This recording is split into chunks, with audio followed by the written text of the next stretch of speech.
Herbst here, Brides, Bumps, and Babies Photography, another episode in our video blog series. Today we're doing part 2 with Lindsay Cardella of Rocky Mountain Birth. Hello, thanks for having me again. And today it is postpartum sanity.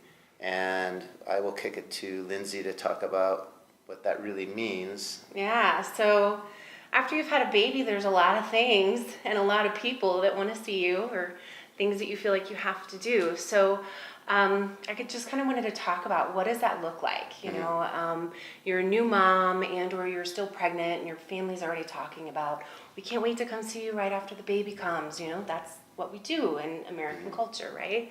And so I just kind of wanted to put it out there that it's okay if you have what often people call a baby moon.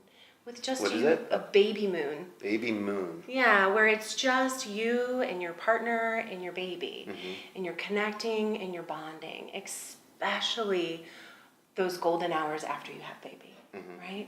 Whether you're at home, at a birth center, or in a hospital, really take that time for dad to do skin to skin with baby, because there is a hormone that is released only on the firstborn child when the father places him skin to skin. Oh, wow. That creates a bond for a dad. So golden hours can be, what's the definition of time? Usually like 4 to 6 hours after baby's born. And then that also allows the opportunity for mom to be able to focus on breastfeeding. So real quick, so if they were witnessing the birth, sister, mom, best friend, whoever. Sure. Baby's born, hugs, cries, high fives, whatever. Yeah.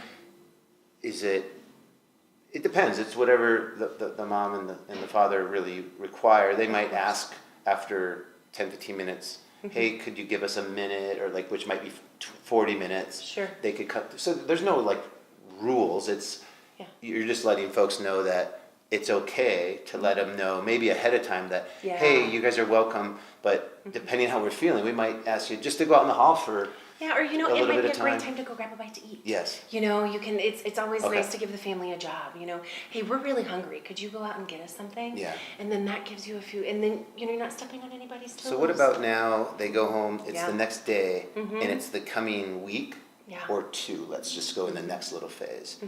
Also, you might want some private time based on, I'm not feeling great, I'm feeling really great, and the reason I'm feeling great is because we're bonding as a close-knit family. There's different reasons. Yeah. So maybe talking about tips for the close family unit and how to say that to your sister, your brother, your mom, the grandma, without offending them. Is that something to talk about? Sure. I mean, I always talk to my clients and tell them it's really nice to start talking to families while you're pregnant. I was going to say, you don't wait till after.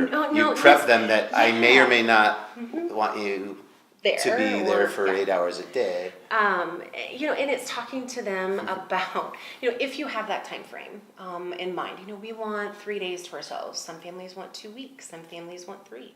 And that's something that you as a couple will decide. And that's a great conversation to have either before conception, right? Make sure you're on the same page, or before you have the baby. Yeah. So in talking and relaying that to the family, I think if you say, we love you guys and we really appreciate all that you're willing to do for us, but we really just want to connect and bond as a family unit to make sure that mom's getting what she needs and partner's getting what they need and baby's getting what they need. Yeah. If you are wanting family to come visit, if that is something that you might enjoy, then you might want to think about, is that visitor going to be helpful, or are they going to be more of someone you're going to have to entertain? Right? So you want to think about that. Oftentimes when you hear about the family coming to visit, grandmom or aunt will take the baby and then mom goes off and does dishes. That's not your job right now. Mom's job is to bond with baby and to focus on that. And so instead, talking to those relatives about, and it might be a great job for the partner, actually, to kind of be that barrier, that cushion, the protector, and say, if you come, if mom wants to take a shower or lay down, yes, please hold the baby. We would love that. But otherwise, why don't maybe, you can have a chore chart. I highly encourage that to my clients. When family comes in, you can have all of those things. Grandmas love to do the laundry, the baby laundry, so you can give them that to do. And then, dishes, preparing meals, bringing meals. And then when you bring meals, when they bring meals, make sure it's not just a bunch of lasagna and pasta. Yeah. Make sure that that's healthy for mom. Yeah. And then it's also okay for you to set a time frame. Well, that was my next question was, as much as, let's say you were the couple that was, gosh, no offense to family, but for whatever reason, not feeling good, this, that, and the other, it's day 2, they're chomping at the bit to come over. How much time do you give them? But the other part of me was kind of smiling when you had the chore chart, was like, maybe we should have them come over because this, that, and the other can get done. Yeah. And come on over, but set a time frame of 3-4 hours and be like, guys. That's kind of long. I'd probably say like an hour. Okay. Well, laundry might take 90 minutes true. or something. And then the other thing, if you don't want family to stay super long, stay in your pajamas. Yeah. And then they'll get the hint. We might need to speak louder. Okay, stay in your pajamas. Stay in your pajamas. That'll give them a clue. Yeah. Yeah. Yeah. That's cool. So I think the main thing I took from that is also setting expectations while you're pregnant before. Yes. Like a month ahead, 2 weeks ahead, the day before, Yes. Yeah, just reminding them. And just letting them know it could be a wide range. It could be everything from, sleep over in the grandma bedroom and really be there. Some families might want that. And the other thing might be, I need a full day or 2 or whatever whatever you're feeling. I hate to call it a rule, but like just. Yeah. I also like to encourage moms, especially my type A moms that are listers. If you have that list, you can make that list of things you got to do, and as much as you can, hand that off to somebody else. Defer. Because your job, right after you've had baby, your role, your focus is yourself and your baby. Yeah, CEO mom. Yeah. CEOs delegate. Exactly. So that's resting, sleeping when baby sleeps, those kinds of things. And if we have guests, even if they're helpful guests, they're guests, and sometimes as women, as caregivers, we will have in the back of our head that we're having to entertain them. So just be mindful of that. Think about it. Have those conversations with your family and your partner beforehand. And that will really help, I think, set those guidelines and kind of, help everybody know what's to come. And have postpartum sanity. Yes. You want to be sane, or you can hire a doula. And that could be a combination of both. The doula's here, which might allow the family to come over and just visit instead of just giving them the jobs. It could be a combination of some chores, but also. And doulas are also great if the family wants to say feed baby. Right? If mom is choosing to introduce the bottle a little bit earlier, or even 3 or 4 weeks down the road.